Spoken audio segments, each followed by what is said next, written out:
would describe my younger self as accidentally a Zionist. I say accidentally a Zionist because I actually didn't know there was another way to be Jewish.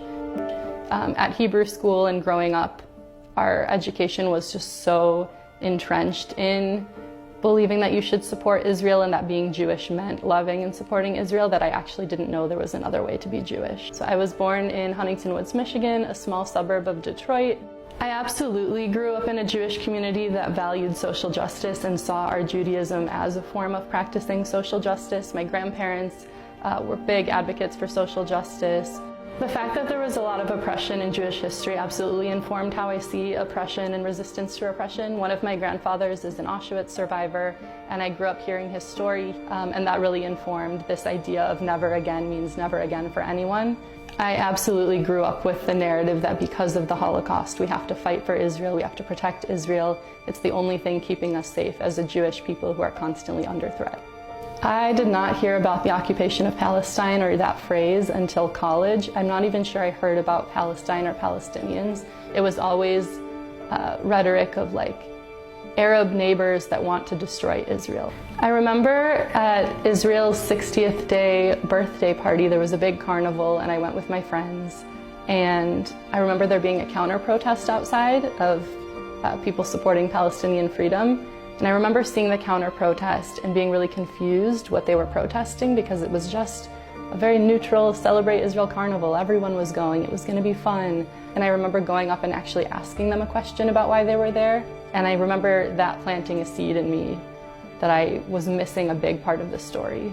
Studying women and gender studies and sociology, I had all of these professors who taught us about anti-colonial resistance, professors who taught us about U.S. colonialism in Puerto Rico, professors who taught us about Western Sahara and Kashmir and Puerto Rico and made the connection to Palestine. And it was crystal clear that you couldn't oppose colonialism, racism, and imperialism only in some places, but be okay with it in Palestine. My family who lives in Israel, they came from Morocco, and so I had learned about racism against Moroccan Jews. I know that they were put in the poorest towns. I knew that they experienced state violence from Israel as Moroccan Jews. So when I learned about what happened to the Palestinian people, it was really easy for me to believe it.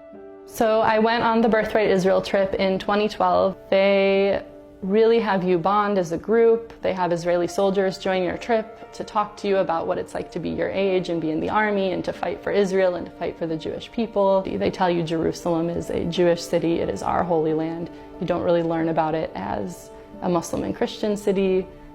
They take you on Birthright, they take you to the Holocaust Museum, and I specifically remember walking through the Holocaust Museum, Yad Vashem in Jerusalem, and it was really painful and emotional. There's a room with all of these candles and lights, and they say all the names of children killed during the Holocaust. And you exit that room, and everyone is crying and feeling emotional. And they had us look over at Jerusalem. It's sort of hanging above the city. And they say, because of what you just heard, this is why you have to fight and defend Israel anywhere you can. I remember going through that experience and feeling really angry and really critical, and feeling like they just emotionally manipulated us. More and more young American Jews are becoming deeply critical of Israel, support BDS, oppose Zionism, stand on the side of Palestinian freedom and justice. And I definitely met students who had deep falling outs with family members over their activism for Palestine. They had family members who threatened to, not support them through college or not let them come home for a holiday.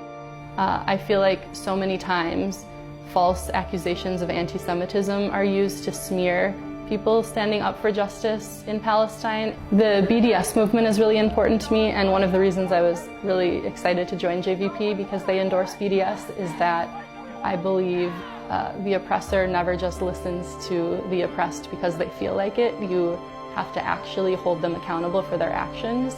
And then I also feel like I have a responsibility as a Jewish person in the US to challenge Jewish institutions that are upholding Zionism and white supremacy, to fight to end US funding to the Israeli military, the $3.8 billion a year that the US gives.